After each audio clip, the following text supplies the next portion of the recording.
galera, sejam todos bem-vindos aqui no canal Lucas Vitor Skyline.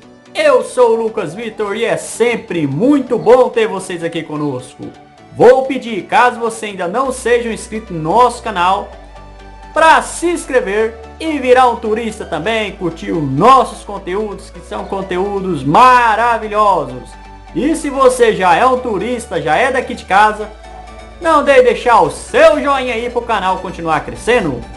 Hoje falaremos da cidade de Bebedouro, lá no interior do estado de São Paulo.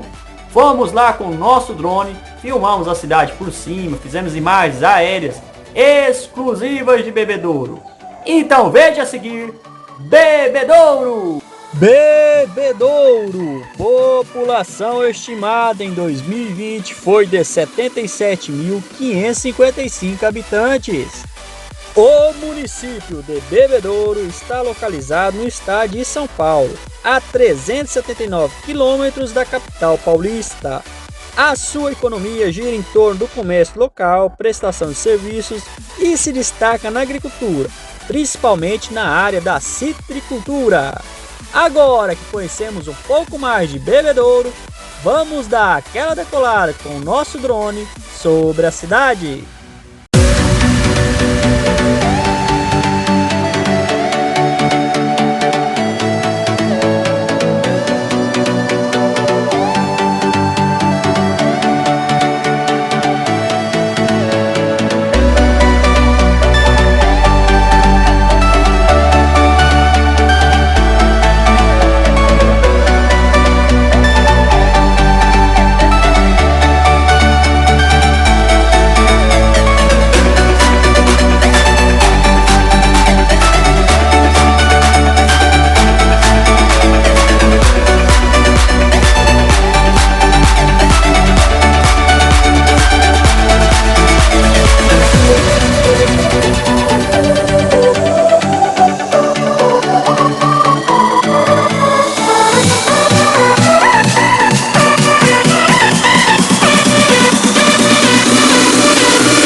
aí, turistas, gostaram demais desse vídeo? Gostaram de conhecer a cidade de Bebedouro? Se você gostou, deixe o seu joinha. Se você ainda não é inscrito, não deixe de se inscrever e curtir os nossos conteúdos. Um grande abraço e até o próximo vídeo!